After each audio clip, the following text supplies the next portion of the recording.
58வது ASEAN வெளியுறவுத்துறை அமைச்சர்கள் மாநாட்டில் பங்கேற்க ரஷ்யா, துருக்கி, சுவிட்சர்லாந்து மற்றும் இலங்கையின் வெளியுறவுத்துறை அமைச்சர்கள் இன்று மலேசியா வந்தடைந்தனர்.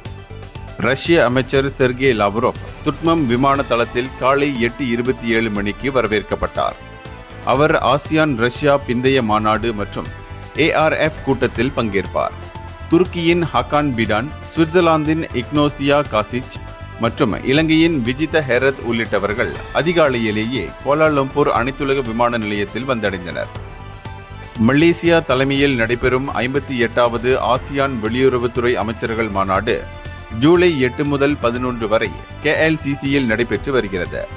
24 உயர்மட்ட கூட்டங்களை உள்ளடக்கிய இந்த மாநாட்டில் சுமார் 1500 பிரதிநிதிகள் பங்கேற்கின்றனர்.